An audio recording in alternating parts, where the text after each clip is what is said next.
Esta noche traemos de vuelta para el canal una de mis secciones favoritas, Misterios no resueltos, y esta es la parte número 11.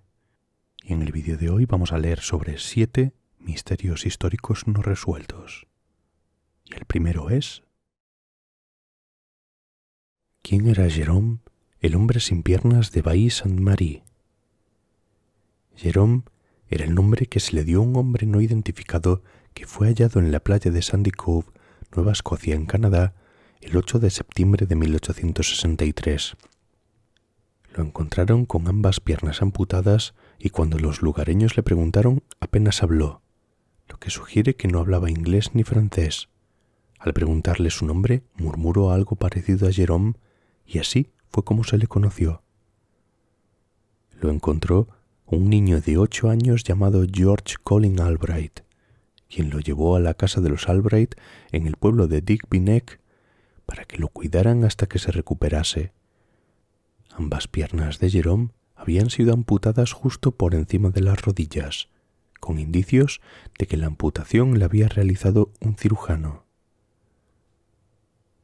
Las piernas habían cicatrizado parcialmente y aún estaban vendadas cuando lo encontraron. También sufría de frío y exposición a la intemperie. Cuando encontraron a Jérôme, se cree que tenía consigo una jarra de agua y posiblemente galletas o una hogaza de pan. Muchas personas deseosas de saber más sobre él lo visitaron en su lecho de enfermo y así se descubrió que no entendía o no quería entender francés, latín, italiano ni español. Al parecer, evitaba la atención de estos curiosos gruñendo como un perro a los invitados indeseados. Se notó que sus manos eran demasiado suaves para ser las de un trabajador manual y se describió su apariencia como mediterránea. Se creía que tenía entre 33 y 38 años.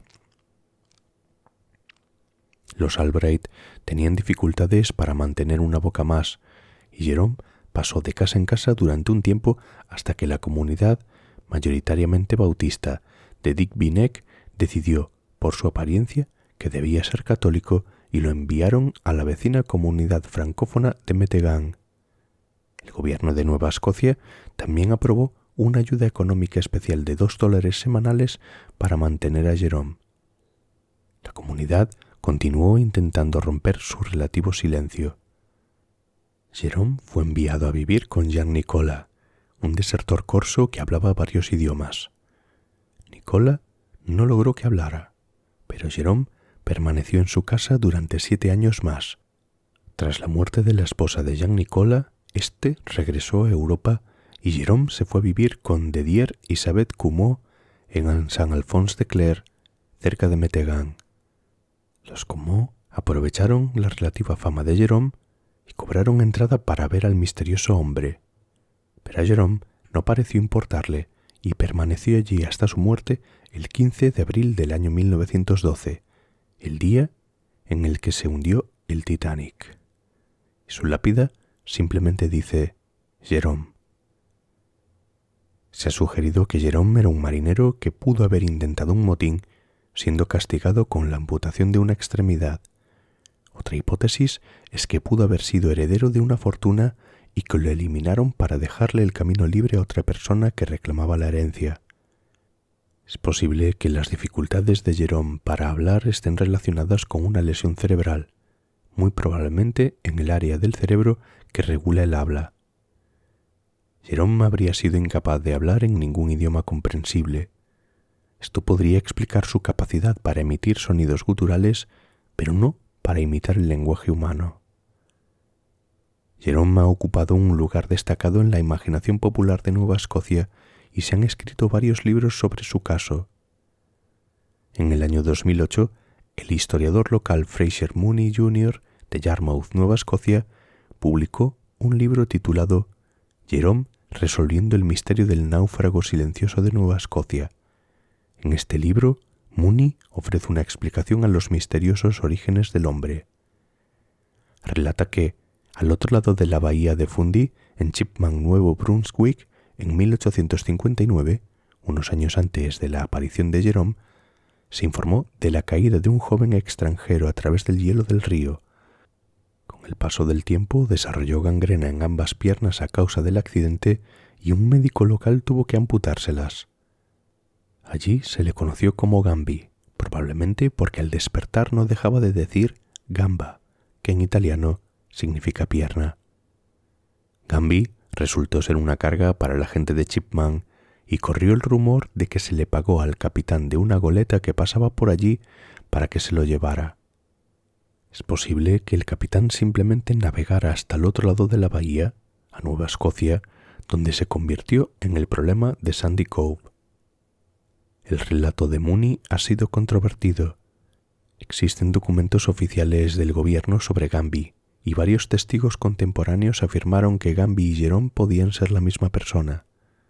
La teoría parece tener sentido, pero sigue siendo objeto de debate y algunos críticos la consideran muy especulativa. Por ejemplo, hay un problema con la teoría. Las heridas de las piernas eran similares, pero las de Jerome aún no estaban completamente curadas.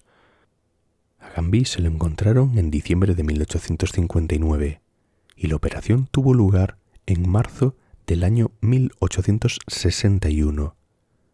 Y a Jerome se lo encontraron en 1863. 2 años, en teoría, sería tiempo suficiente para curar y cicatrizar las heridas. Sea como sea, el misterio de Jerome de Sandy Cove se ha convertido en una parte importante del folclore canadiense, y su verdadera identidad y los eventos que llevaron a su aparición siguen siendo un misterio sin resolver hasta el día de hoy. Número 2. La población Y.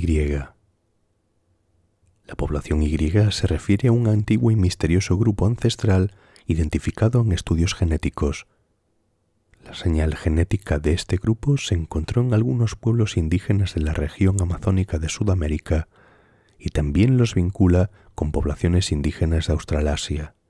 El término australasianos se utiliza para describir a los aborígenes, los papúes neoguineanos, los isleños de Andamán, los mamangua y otros grupos de Filipinas.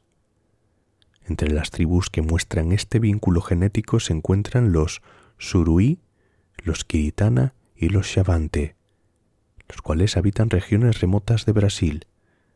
No se encontró tal vínculo genético en los indígenas norteamericanos ni en ningún otro centroamericano o sudamericano no emparentado con estas 3 tribus. Las cantidades involucradas no eran grandes, pero sí muy significativas. El nombre población Y proviene de la palabra tupí para ancestro, ipicuera. Los investigadores eligieron este término para referirse a ese misterioso grupo poblacional antiguo de América que es anterior a los primeros americanos, quienes se cree que llegaron posteriormente desde Siberia.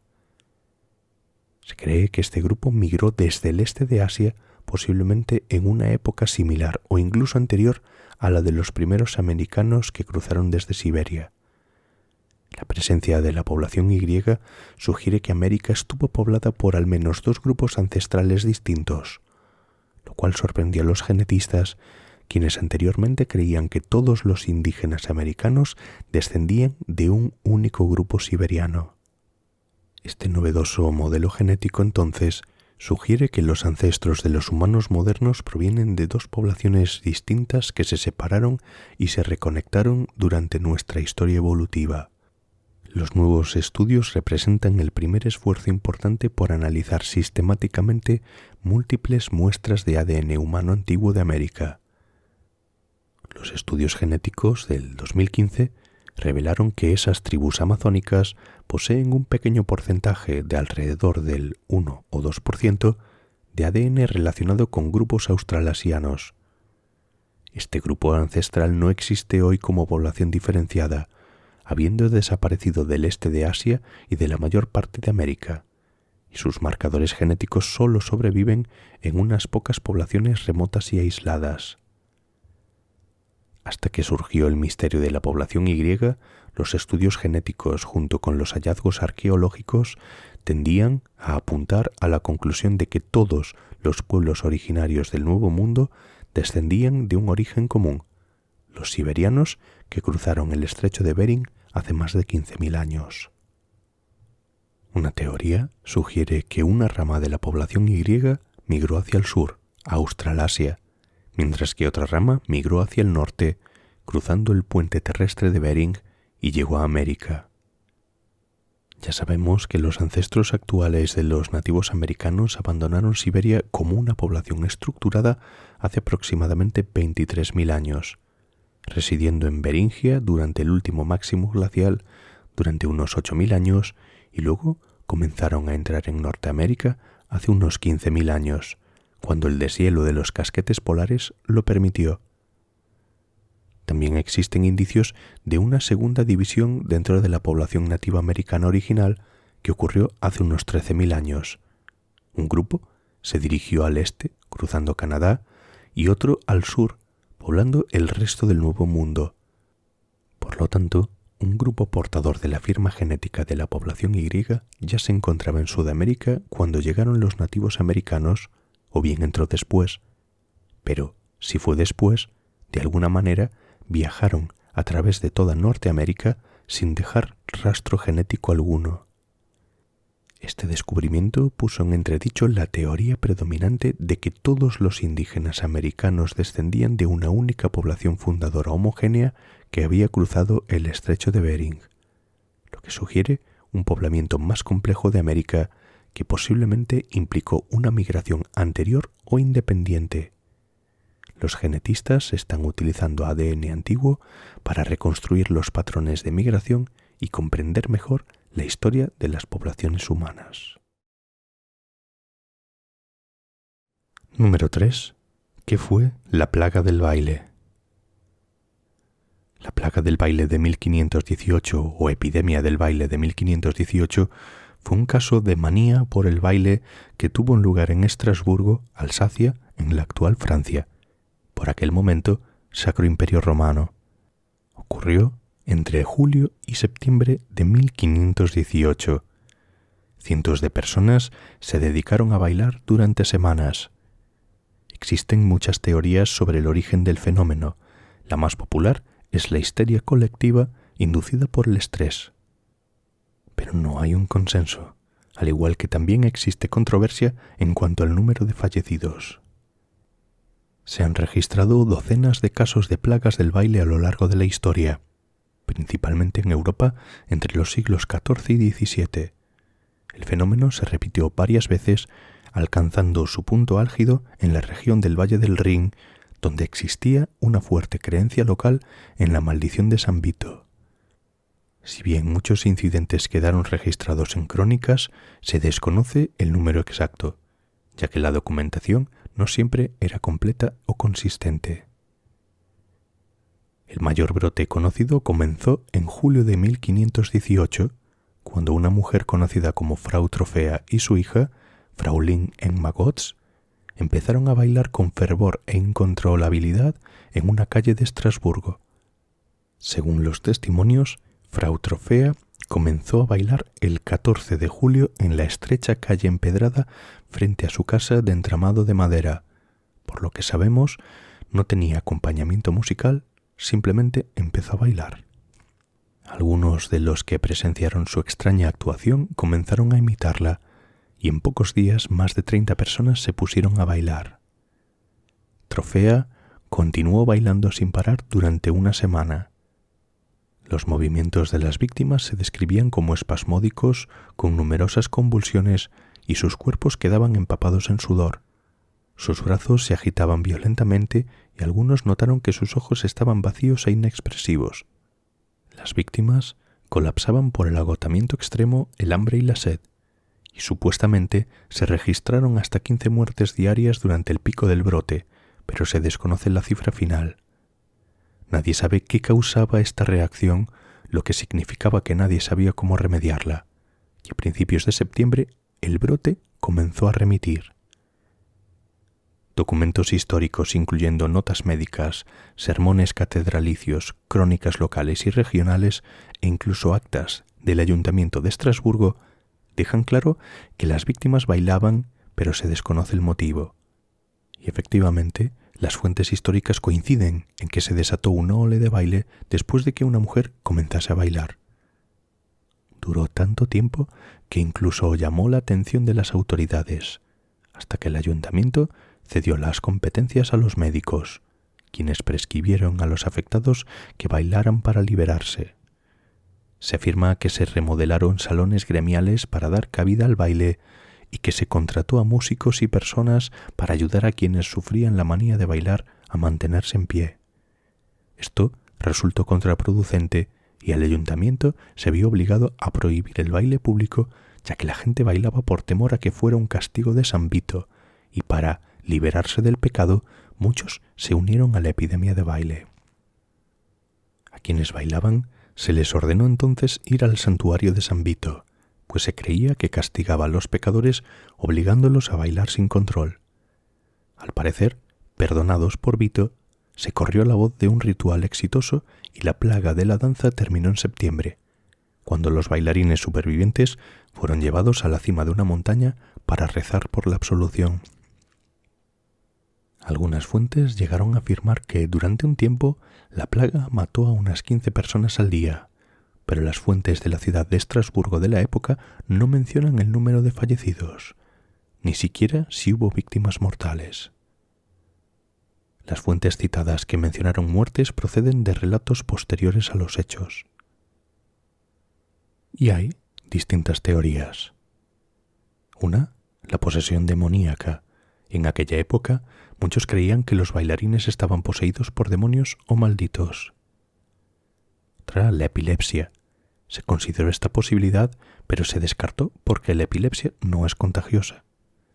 Y el tarantismo. Esta es una explicación popular italiana relacionada con picaduras de araña, posiblemente tarántula, pero no explica completamente los brotes en otras partes de Europa. Y las dos principales, la intoxicación alimentaria o la histeria colectiva inducida por estrés. La intoxicación alimentaria significa que algunos creen que el baile pudo haber sido provocado por una intoxicación alimentaria causada por los productos químicos tóxicos y psicoactivos del cornezuelo, un hongo que crece comúnmente en cereales como el centeno, utilizados para hornear pan. Está estructuralmente relacionado con la dietilamida del ácido lisérgico, el LSD. Y por cierto, el mismo hongo también se ha relacionado con otras anomalías históricas importantes, incluidos los juicios de las brujas de Salem. Sin embargo, esta teoría no parece sostenible, ya que es improbable que quienes se intoxicaron con cornezuelo bailaran durante días seguidos. Además, tantas personas no habrían reaccionado de la misma forma a la misma sustancia. La teoría del ergotismo tampoco explica por qué casi todos los brotes ocurrieron en algún lugar a lo largo de los ríos Rin y Mosela, zonas conectadas por el agua, pero con climas y cultivos diferentes. Y la otra, la histeria colectiva. Este podría haber sido un ejemplo de un caso completamente desarrollado de trastorno del movimiento psicogéneo que ocurre en un episodio de histeria colectiva o enfermedad psicógena colectiva, episodios en los que muchas personas exhiben repentinamente el mismo comportamiento extraño. Este comportamiento podría deberse a los elevados niveles de estrés psicológico provocados por los años difíciles que sufrió la población de Alsacia. Sea cual sea la razón, los brotes finalmente disminuyeron y desaparecieron a mediados del siglo XVII, probablemente debido a la mejora de las condiciones de vida y al declive de los sistemas de creencias que los sustentaban. Número 4. Las líneas de Sajama. Las líneas de Sajama, en el oeste de Bolivia, son una red de miles de caminos casi perfectamente rectos grabados en el suelo de forma continua durante más de 3000 años por los pueblos indígenas que habitaban cerca del volcán Sajama. Se sabe muy poco sobre quiénes las construyeron, y algunas fuentes sugieren que podrían datar del año 1000 a.C. y que su construcción se extendió a lo largo de muchas generaciones durante miles de años. Forman una red que cubre el altiplano. Estos caminos casi perfectamente rectos están grabados en el paisaje andino, formando una intrincada red de geoglifos. Estas enigmáticas marcas se encuentran dentro del Parque Nacional Sajama, declarado Patrimonio de la Humanidad por la UNESCO. Esta extensa región se caracteriza por majestuosos picos nevados, altiplanos y los resistentes árboles de queñúa que salpican el terreno. Vistas desde arriba, cada línea individual de entre 1 y 3 metros de ancho se entrelaza a la perfección con las demás, creando un asombroso e intrincado patrón. Sorprendentemente, las líneas más largas alcanzan una impresionante longitud de 20 kilómetros. Investigaciones recientes revelaron que esta red de líneas cubre un área de 22.525 kilómetros cuadrados, aproximadamente 15 veces mayor que la superficie cubierta por las líneas de Nazca en Perú. Por ello, las líneas de Sajama constituyen el sitio arqueológico más grande de los Andes y podrían considerarse la obra de arte más grande del mundo. Las líneas se crearon al raspar la vegetación y el material superficial oscuro compuesto de tierra y roca oxidada, dejando al descubierto el material subsuperficial más claro. Al igual que las más conocidas líneas de Nazca, ni el propósito de estas líneas ni cómo sus creadores lograron tal precisión se comprenden del todo. Si bien muchas de estas líneas sagradas se extienden hasta 10 o 20 kilómetros, todas parecen mantener una rectitud asombrosa a pesar de la topografía accidentada y los obstáculos naturales. La gran cantidad y longitud de estas líneas a menudo dificultan su percepción desde el nivel del suelo, pero desde el aire o desde miradores en la cima de las colinas son perfectamente visibles. El propósito de las líneas de Sajama sigue siendo objeto de especulación, sobre todo debido a la falta de investigación arqueológica e histórica en la zona. Pero a diferencia de Nazca, donde hay líneas geométricas y otras que representan animales y figuras antropomórficas, las líneas de Sajama son rectas, atravesando el paisaje como un cuchillo. Su precisión y uniformidad plantean preguntas intrigantes sobre las antiguas técnicas empleadas en la construcción. Y ahora vamos a leer sobre 4 teorías. La primera, las rutas de peregrinación. Algunos creen que las líneas eran caminos para viajes sagrados que guiaban a las personas a sitios sagrados como el volcán Sajama y conectaban los asentamientos. Esto se ve respaldado por la presencia de huacas, santuarios y chulpas, torres funerarias, en los puntos de intersección de las líneas. Y la segunda, alineaciones astronómicas. Algunos investigadores sugieren que las líneas se utilizaban para rastrear los movimientos celestes, y muchas apuntan a fenómenos astronómicos como la salida o la puesta del sol en fechas específicas. Y la tercera, propósitos espirituales o ceremoniales. Las líneas podrían haber tenido una función religiosa más amplia, posiblemente como parte de rituales o como una forma de conectar con lo divino. Los patrones geométricos y su alineación con otros sitios sagrados respaldan esta teoría. Y la cuarta, la última, rituales relacionados con el agua. En el entorno árido, algunas teorías proponían que las líneas estaban vinculadas a rituales relacionados con el agua, aunque esta hipótesis cuenta con menos respaldo. Mediante un análisis minucioso, los investigadores descifraron patrones y significados en el paisaje, incluyendo alineaciones entre santuarios en la cima de las montañas y estructuras religiosas, lo que permitió comprender mejor el significado potencial de estas líneas. Además, el proyecto formuló propuestas destinadas a garantizar la preservación a largo plazo de las líneas y a fomentar una comprensión y apreciación más profunda del paisaje. Lamentablemente, el mapeo analítico del tamaño, la forma y la ubicación de las líneas de Sajama no responde a las numerosas preguntas que quedan sin respuesta, como quién las creó, cuál era su propósito y qué herramientas se utilizaron. Responder a estas preguntas podría ayudarnos a comprender otro aspecto de la historia de la humanidad. Número 5. Los pueblos llenos de gemelos. Kodini es un pueblo del distrito de Malappuram en Kerala, India, y está situado cerca de la ciudad de Tirunagandi y en 2008 albergaba a unas 2.000 familias. El pueblo atrajo la atención internacional por el número inusualmente alto de nacimientos múltiples en la región, especialmente de gemelos, a pesar de que la India tiene una de las tasas de gemelaridad más bajas del mundo. Se encuentra a unos 35 kilómetros al sur de Calicut y a 30 kilómetros al oeste de Malappuram, la capital del distrito. Está rodeado de canales por todos lados excepto por uno que lo conecta con la ciudad de Tirunagandi. A principios de la década de 2000, estudios locales indicaron una tasa inusualmente alta de nacimientos de gemelos en el pueblo. Se estima que en Kodini hay entre 400 y 450 pares de gemelos en aproximadamente 2.000 familias. Esta cifra es mucho mayor que la reportada anteriormente y el fenómeno continúa con más nacimientos cada año. Para que nos hagamos una idea, el promedio mundial es 9 pares de gemelos por cada 1.000 nacimientos. El promedio en la India es alrededor de 4 por cada 1.000, por debajo del promedio mundial. Y en Kodini es 45 pares por cada 1.000 nacimientos. También se sabe que las mujeres de Kodini que se casan en lugares lejanos dan a luz a gemelos. Y además, este fenómeno no solo ocurre entre las nativas de Kodini. Las mujeres que se mudaron al pueblo y quedaron embarazadas posteriormente también tienen una alta probabilidad de tener gemelos, lo que refuerza la idea de que factores ambientales podrían estar involucrados. Según los lugareños, los gemelos más longevos conocidos en la aldea nacieron en 1949. El número de nacimientos de gemelos en Kodini ha ido en aumento con los años, y los estudios muestran más de 79 pares de gemelos en el grupo de edad de 0 a 10 años.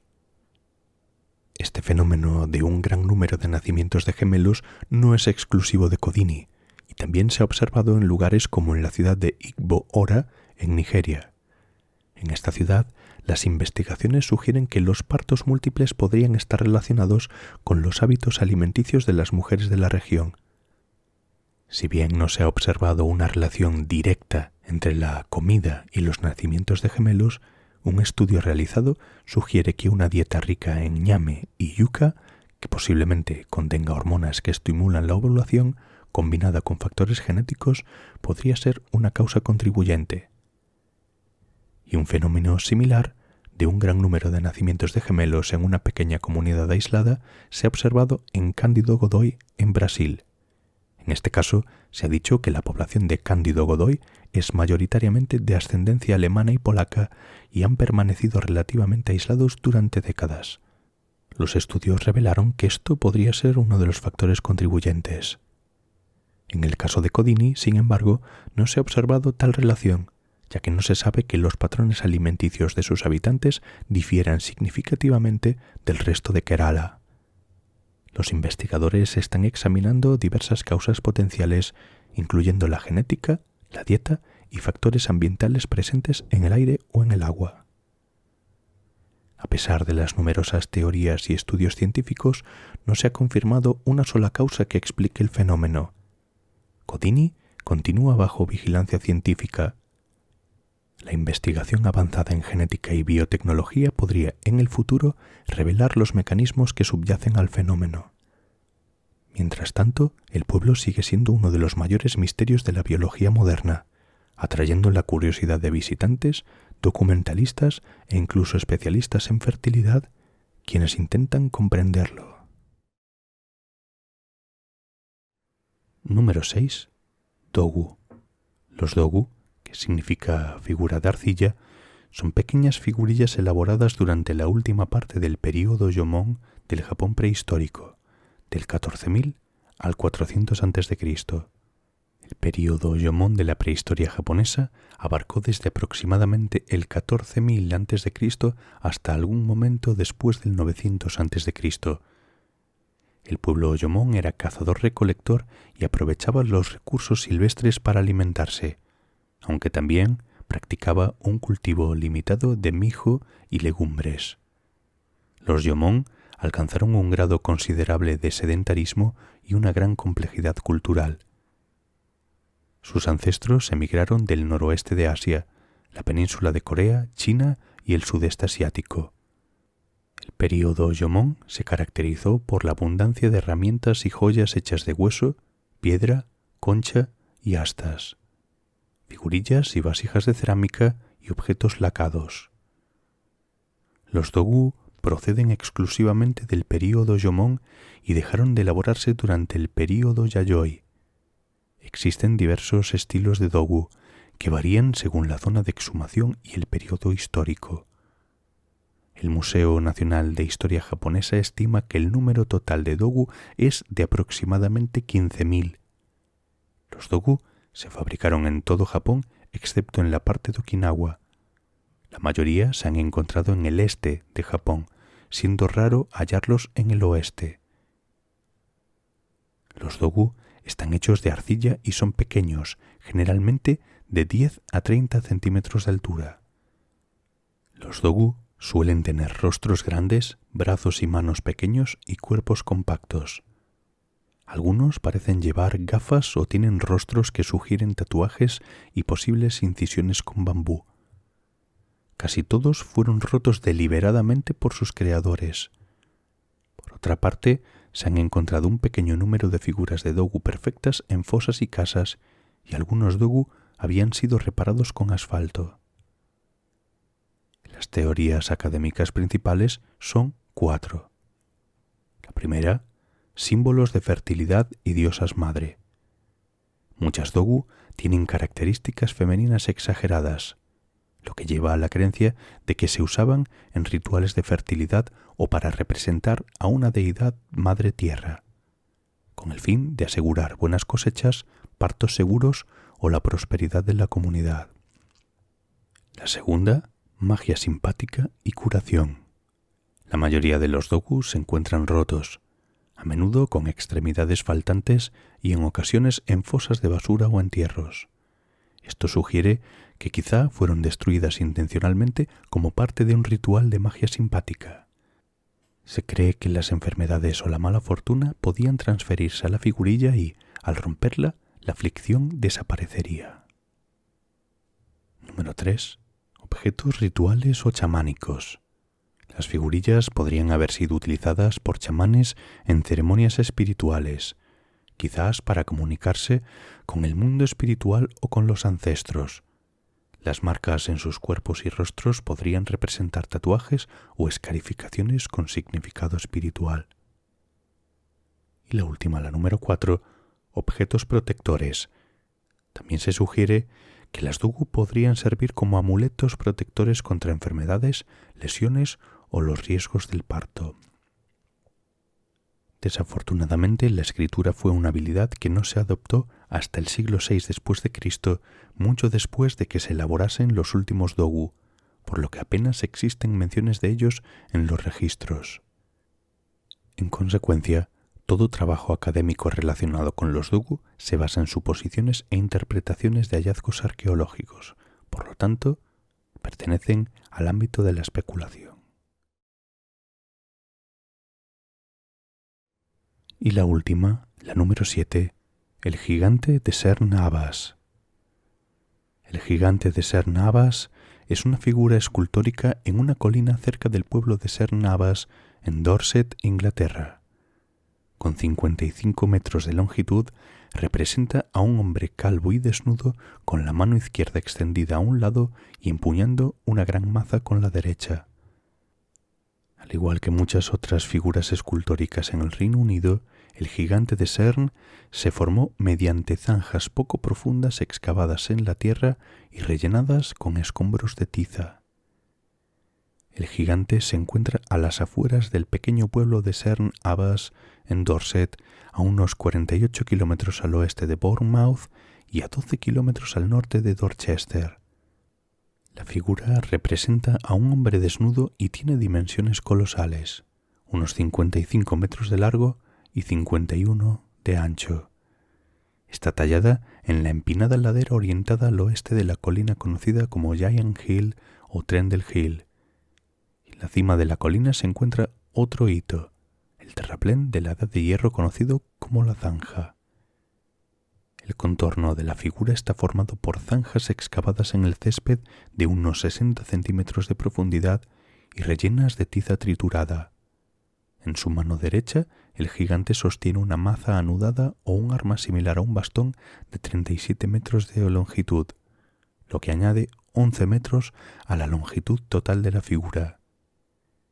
Se ha sugerido que una línea en la cintura representaba un cinturón. Un estudio de 1996 halló que algunos rasgos han cambiado con el tiempo, concluyendo que la figura originalmente sostenía una capa sobre su brazo izquierdo extendido y un objeto, posiblemente una cabeza, bajo su mano izquierda.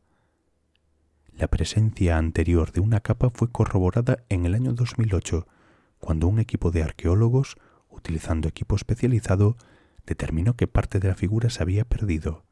La capa podría haber sido una representación de una piel de animal. El origen y la antigüedad de la figura son inciertos, y la evidencia arqueológica sugiere que partes de ella se han perdido, alterado o añadido con el paso del tiempo.